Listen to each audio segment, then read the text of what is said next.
First, we'll just introduce the company and what's been going on recently. So the company is Docusign, DOCU on the NASDAQ, trading at just over $100 right now. It's a 20 billion market cap company, and they are the leading provider of electronic signature and agreement cloud solutions. So if you've ever signed a legal agreement during the pandemic, you probably used Docusign. Anything for real estate or legal. They serve right now over 1.6 million customers in 180 countries, and they are the leader in this space. They have a market share of about 55% currently. So recently, looking at the 12-month stock chart here, it's performed well recently over the last couple of months, particularly after the release of the Q3 fiscal 2025 results, which went out on December 5th.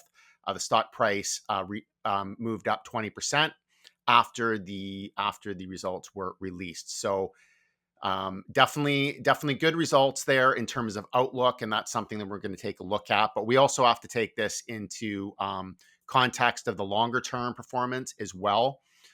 So if we look at this company over the past 5 years, we can see that it never actually got even close to recovering from its from the decline after achieving its highs in late 2022. So this was really one of those big pandemic stories, as Ryan was saying. Once everybody was shut in, certain technology applications like Zoom, DocuSign, they became essential infrastructure. Like everybody had to start using them. So there was a big boom, certainly in demand, but also just in investor interest and a lot of excitement in some of these pandemic technologies that we just couldn't do without. But in late 2022, essentially the entire technology sector had a downturn, largely due to concerns about macroeconomics and also high valuation. They're trading at very high valuations. DocuSign was definitely amongst that group, the highly valued group. So we did see the sector pull back quite a bit, but many of the higher quality names have rebounded and then gone above their previous highs. Whereas, in some cases, these pandemic technologies like DocuSign and Zoom just never did recover. So DocuSign is down about 66% from its highs, and it really makes the recent move up look like a bit of a blip in the longer term chart.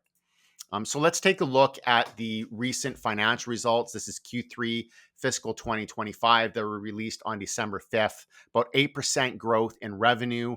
Gross margins basically flat, down about half percentage. Adjusted EBITDA up 15%, and the non-GAAP EPS up 14%. So operationally, the company benefited from 11% growth in customers year over year. And they've also been investing in product innovation, launching new capabilities within the intelligent agreement management platform. And in terms of the results relative to analyst expectations, they essentially exceeded analyst expectations across the board. Now, for revenue and non-GAAP EPS for billings, these were pretty small beats. For GAAP net income and GAAP earnings per share, they're pretty significant beats.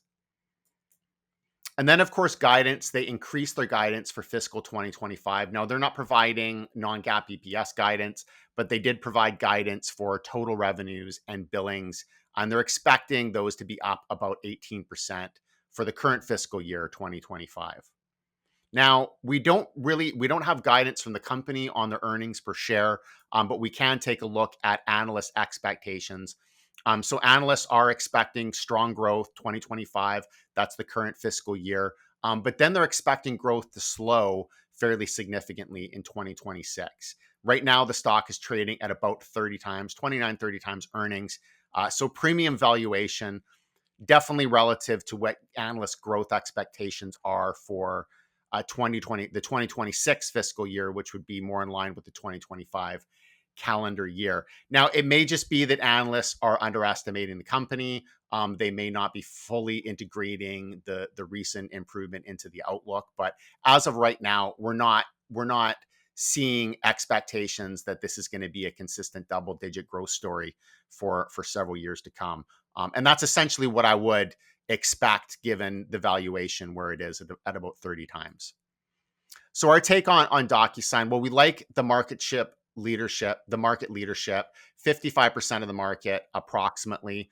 Now, one of the things about DocuSign is that it is in compliance with certain legal standards. So law firms generally will not. I mean, you can't just use any digital signature. It has to be fully compliant. So I have dealt with law firms that literally they just use DocuSign. You have to use DocuSign. Now, I have never paid for DocuSign myself.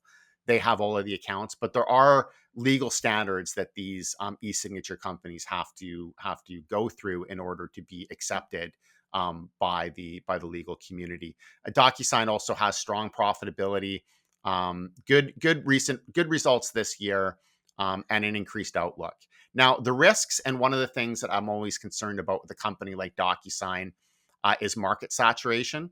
So certainly there's going to continue to be some market growth in this space, but they're already the top player in the space, and they've not been, from what I can tell, increasing their market share. In fact, their market share has actually declined from its peak. It peaked up in the 60s.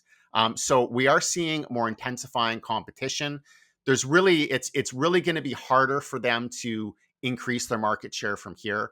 It's more of a matter of, defending their market share long term. Maybe they can get some increases there, but competition is definitely a factor. And then there's premium valuation. Just given where the growth is, I don't think it's that cheap. Now, I would be more interested if we were looking at 15 to 20% growth kind of consistently out over the next several years. Then all of a sudden a 29 times price to earnings multiple makes more sense. But if we're looking at single digit growth, I think that it's fully valued, overvalued at the current price. So we do think it's a solid company, a reasonably high quality stock, but our main concern really is just its ability to maintain sufficient growth to justify that valuation and how it deals with the increase in competition. Yeah, I mean, I think it comes down to premium valuations and the growth probably not justifying those valuations, and a saturated market player. People have speculated in the past whether or not this company would get acquired.